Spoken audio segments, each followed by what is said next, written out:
Olá, sejam todos bem-vindos a mais uma palestra, mais um encontro promovido pela Associação Espírita Lauro Machado.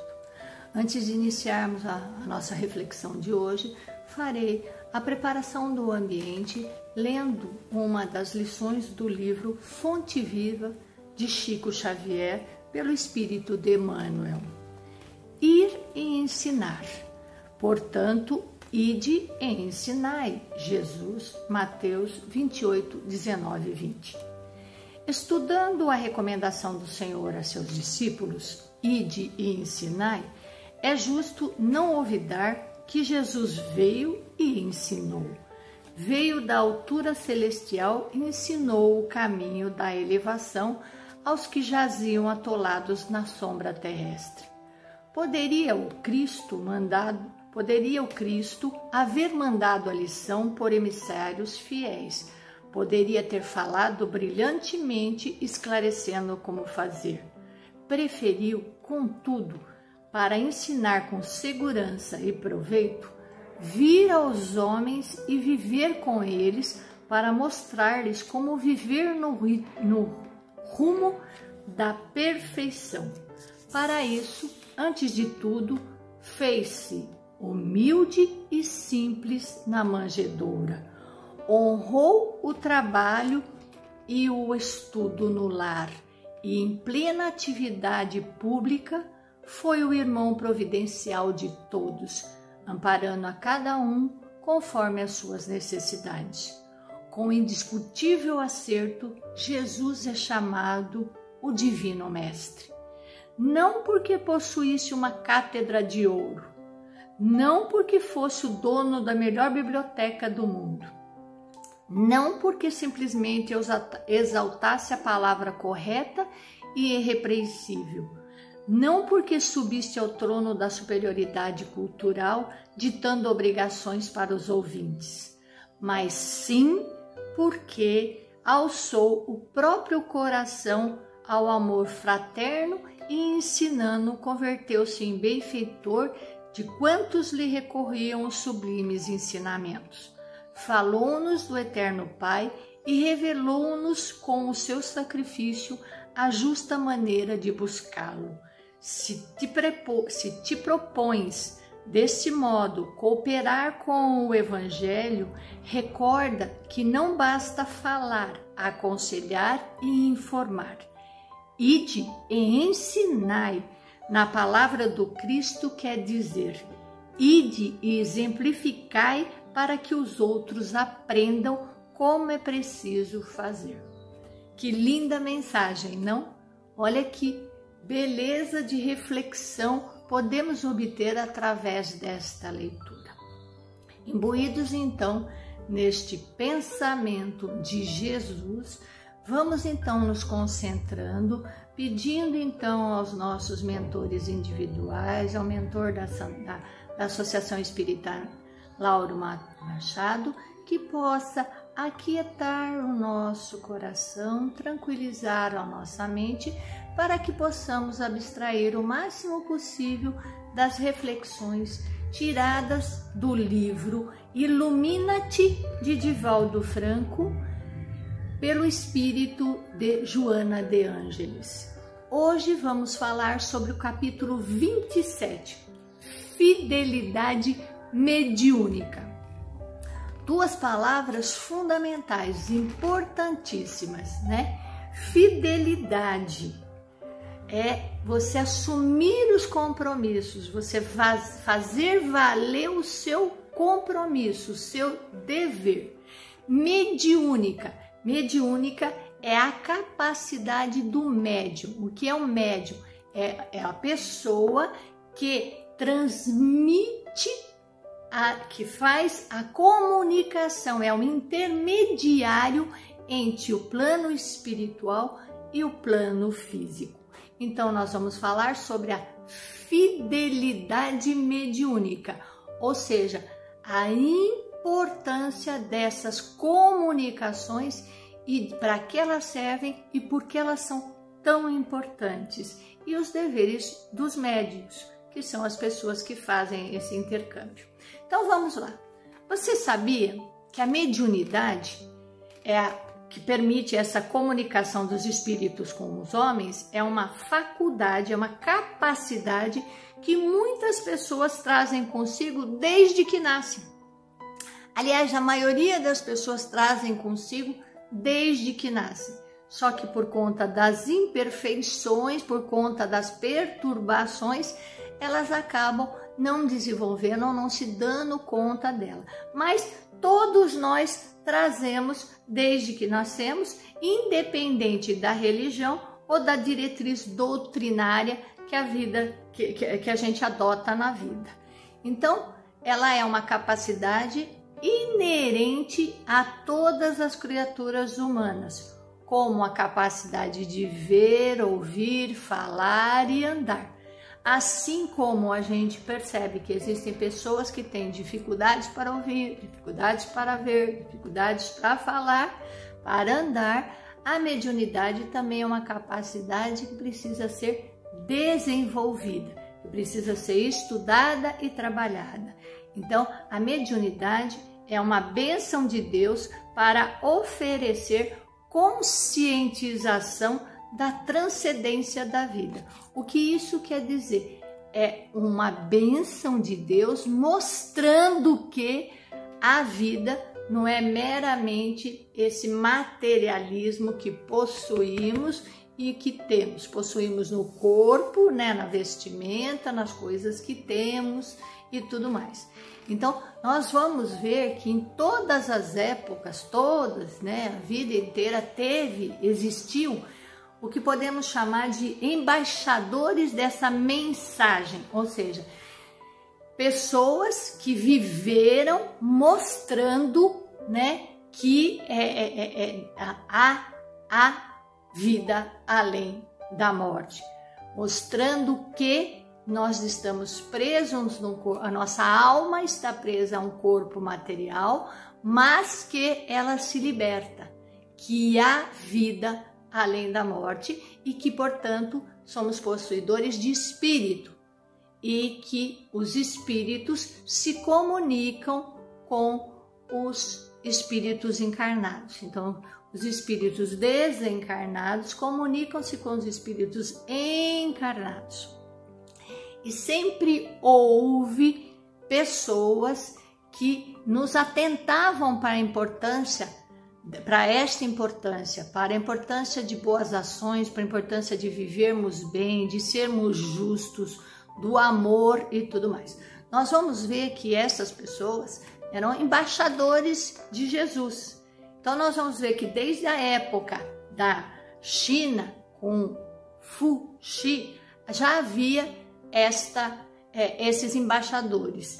Então nós vamos perpassar aqui por Lao Tse, e aí eu destaquei algumas frases deles para a gente perceber o que eles pregavam, como é que era a vivência deles. Então Lao dizia: ser profundamente amado por alguém nos dá força, amar alguém profundamente nos dá coragem. Depois, Confúcio dizia: para conhecermos os amigos é necessário passar pelo sucesso e pela desgraça. No sucesso verificamos a quantidade e na desgraça a qualidade. Olha que profundidade disso, de entendimento, de alerta. Hare Krishna dizia: do mesmo jeito que o leite nutre o corpo, a meditação nutre o espírito. Buda: jamais em todo o mundo o ódio acabou com o ódio. O que acaba com o ódio é o amor. Olha os alertas. E foram vindo mais. Vamos passar então por Moisés e todos os profetas. Já estudamos, já lembramos deles. Quem estuda a vida de Jesus Cristo sabe sobre Moisés e todos os profetas.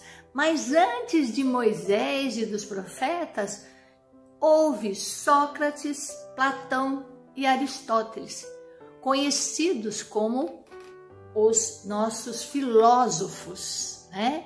Como os entendedores da alma.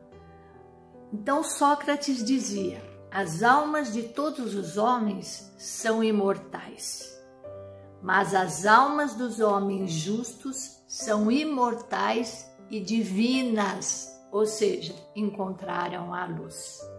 Platão dizia: tente mover o mundo, o primeiro passo será mover a si mesmo. Nos lembra da reforma íntima, não é mesmo? Aristóteles dizia: educar a mente sem educar o coração não é educação.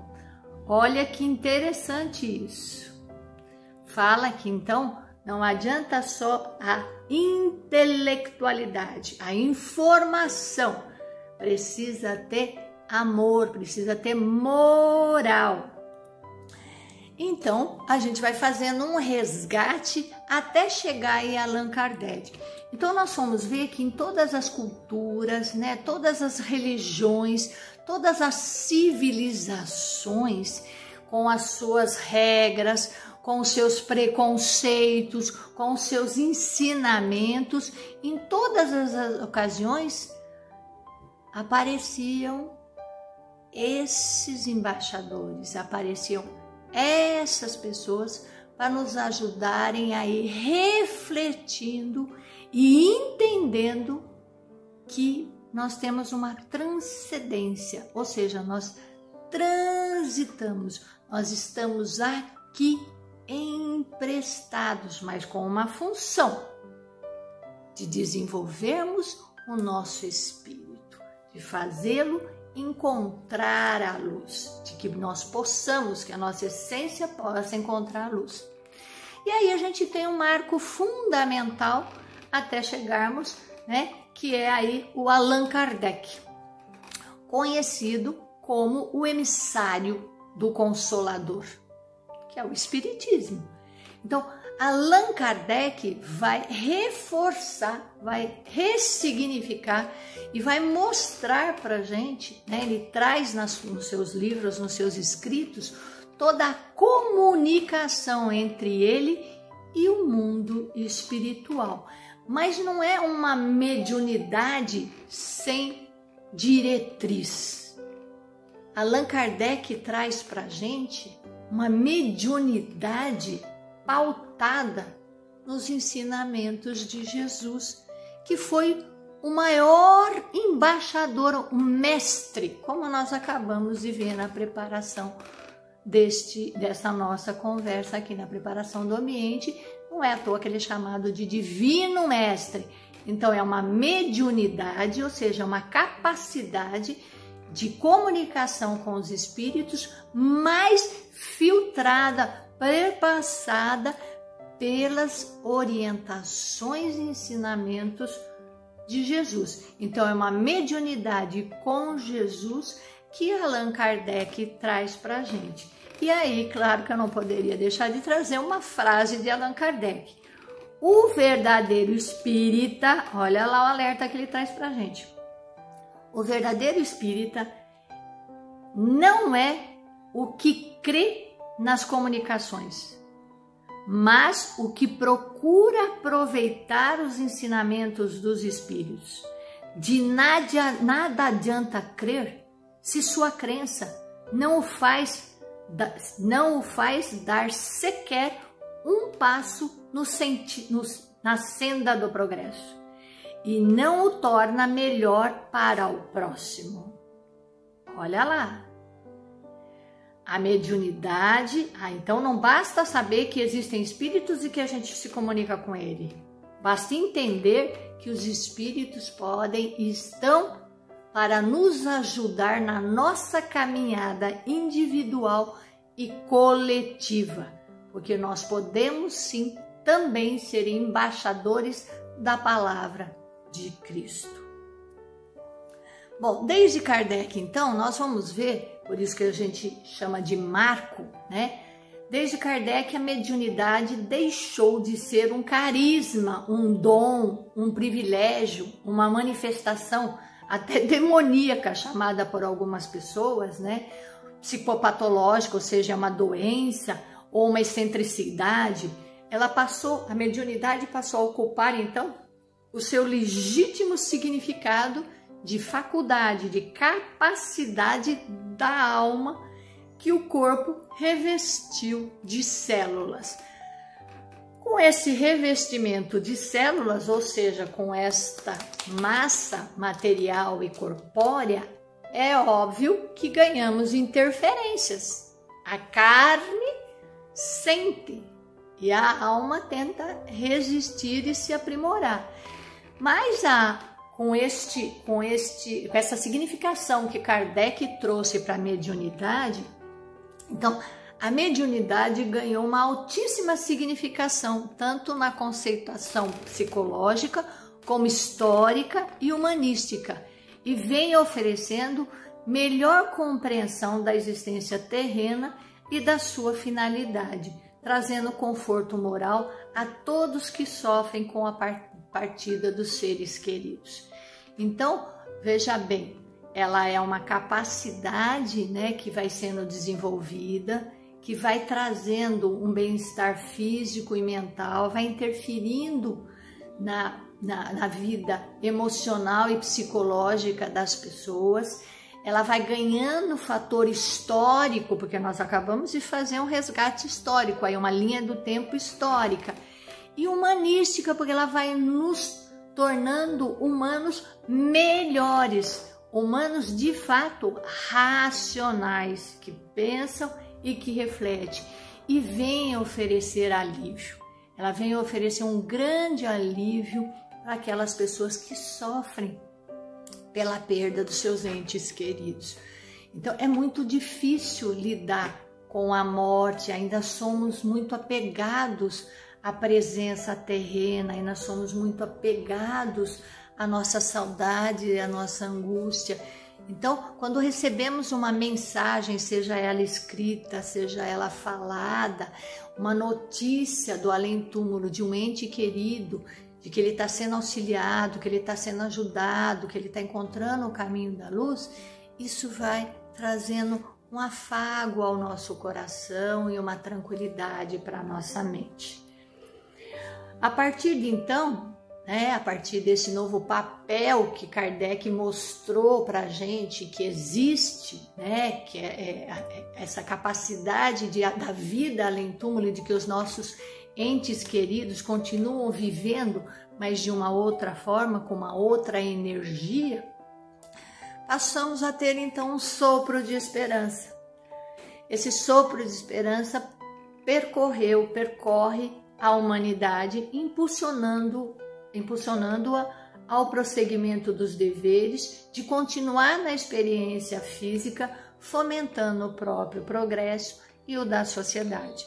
Então veja bem, muitas pessoas, quando perdem um ser amado, ela acha que ela não vai conseguir sobreviver. A dor parece que nos imobiliza, tira o gosto, tira o colorido da vida. Mas a comunicação espírita, a mediunidade de algumas pessoas que transmite para a gente, que faz esse intercâmbio, vão dizendo para a gente, vão nos ensinando, assim como toda a obra de Allan Kardec vai nos ensinando, a suportar a nossa experiência física e a entender que ela é o caminho para esse reencontro no mundo espiritual. Assim como os nossos seres amados vão continuar aprendendo, buscando a evolução no plano espiritual, nós devemos fazer o mesmo aqui. Nós devemos também continuar nos aprimorando moralmente para que esse reencontro possa ser mesmo pleno de felicidade, que eles possam nos acolher com felicidade e com alegria, porque seguimos o nosso aprendizado, e nós também possamos acolhê-los e ajudá-los, porque tanto a nossa caminhada quanto a deles continuam. A gente só mudou de forma e de caminhos, mas a caminhada continua. A mediunidade, portanto, é o ponto vibratório entre o mundo físico e o espiritual. É um valioso recurso terapêutico libertador. Por que terapêutico? porque terapia é cuidados. Então, ela é um valioso recurso de cuidar para que possamos libertar o nosso espírito cheio de luz, de experiência e de crescimento. Apesar das forças perversas que tem que combater de um lado e de outro lado da vida. Isso é fundamental a gente entender. Por quê? Porque tanto o médium aqui encarnado sofre interferência de espíritos que não estão tão alinhados com os ensinamentos de Jesus, que ainda se fecharam na ignorância, que não querem entender ou aprender as lições de amor. Eles tentam interferir e atrapalhar as pessoas que ainda estão encarnadas. Eles também procuram e tentam atrapalhar os espíritos que já se encontram no mundo espiritual. Então, nesta caminhada, tanto terrena quanto no mundo espiritual, nós ainda continuamos a lutar e a aprender a lidar com essas interferências perturbadoras desses espíritos que ainda não estão abertos para o amor. Por isso, torna-se indispensável o estudo da mediunidade, ou seja, o seu estudo, o estudo da mediunidade, para que possamos entender o que é, como se manifesta, quais são as formas, porque tem diversas formas de manifestação da mediunidade, não é só ver espírito ou escrever ou ouvir, tem diversas formas da manifestação da mediunidade.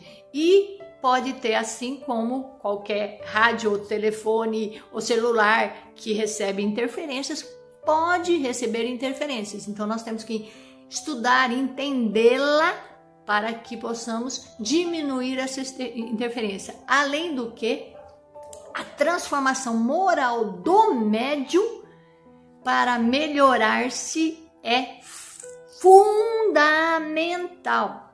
Ele precisa cada dia estar lutando com as suas próprias imperfeições. Isso é fundamental. E essas imperfeições são decorrentes das heranças ancestrais que a gente vai trazendo. Nós vamos carregando em nosso espírito coisas boas e coisas ruins. Nós temos que ir potencializando as coisas boas para que elas vão se mantendo e eliminando as cargas negativas, ou seja, os nossos ajustes, as nossas imperfeições. Aí nós vamos ver nesse sentido, nós vamos ter um alerta muito importante de Divaldo Franco. Divaldo Franco nos alerta acerca desses cuidados que o médium precisa ter em relação à sua mediunidade. Porque a mediunidade é um desafio, ela é uma bênção, mas ela traz vários desafios. É um caminho árduo a seguir, por isso a importância do estudo, da transformação moral. Mas a gente sabe que o conhecimento espírita é valioso recurso na preservação e irrestrita confiança em Deus, pois não são poucos os que tombam pelo caminho, iludidos pelas fantasias mundanas e inspirações infelizes. Então, pessoas que acabam se envaidecendo, vão perdendo a humildade, pessoas que cobram por esses intercâmbios, pessoas que fazem trabalhos para mudar os desígnios de Deus, como se isso fosse possível. Pode retardar, pode mexer, mas os desígnios de Deus vão acontecer. Então é necessário abrirmos bem os nossos olhos para esses desafios. É importante conseguirmos forças para passar por essas perturbações. E o Espiritismo nos auxilia muito nesta caminhada tão desafiadora. Também é importantíssimo lembrarmos que a mediunidade não auxilia apenas os encarnados. Ela também auxilia profundamente os desencarnados, pois não é porque a gente morre que a gente acorda já entendendo tudo, sabendo de tudo e aceitando a nossa condição. Não é assim que acontece. Infelizmente, nós não vamos nos preparando para esse momento, porque a gente nunca sabe como vai chegar, quando vai chegar, não é? Então, não é raro que a gente desperte no além, né? Aflito, sedento de compreensão, de paz e de luz. E aí, os médiuns, quando recebem,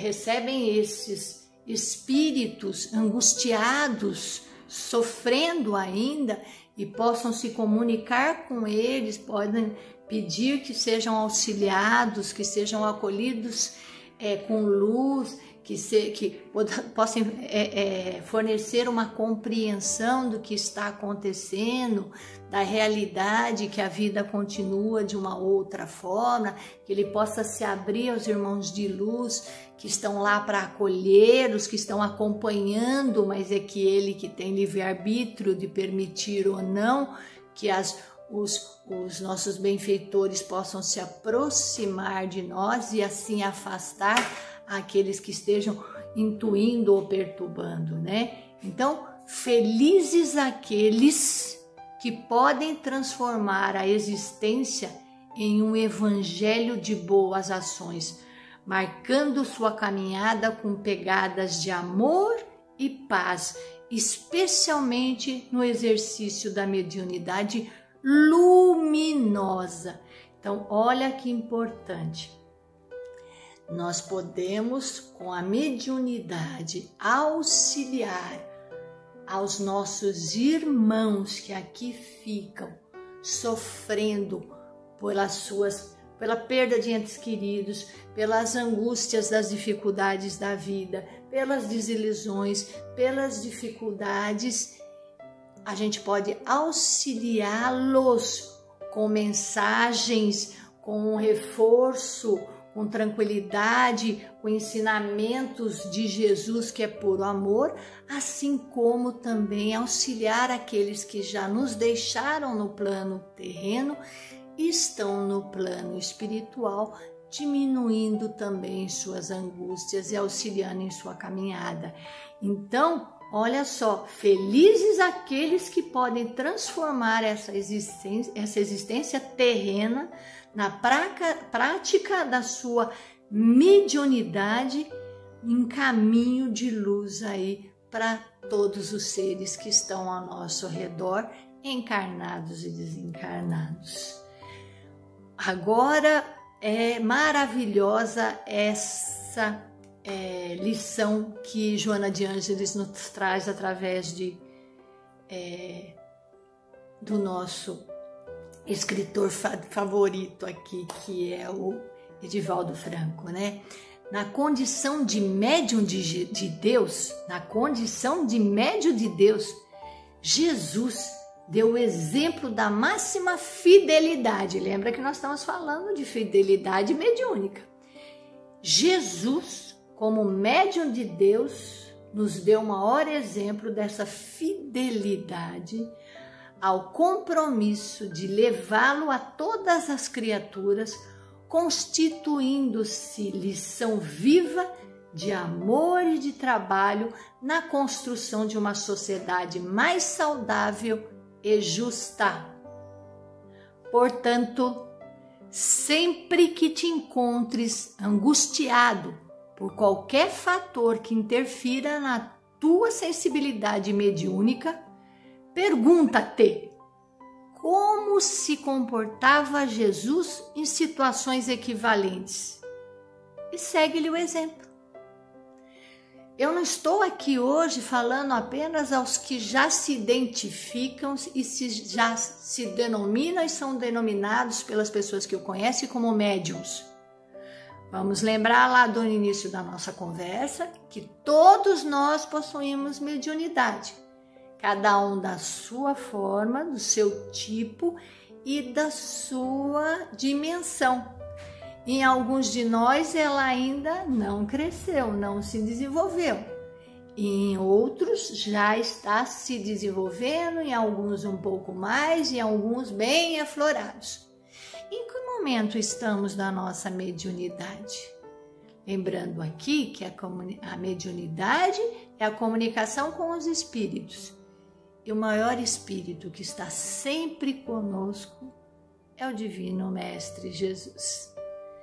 Então, nos concentrando, meditando, tendo atenção à saúde, tendo atenção às nossas ações, refletindo sobre os ensinamentos de Jesus, vamos conquistando moralidade, intelectualidade, tranquilidade, serenidade, para que possamos nos comunicar cada vez mais com os nossos mentores, que algumas pessoas chamam anjo da guarda, com os nossos protetores, e que não só esse caminho material que foi nos oferecido, como também esse caminho imaterial que nos é oferecido, mas que a gente se prende tanto ao materialismo que ainda não percebemos a riqueza que está ao nosso dispor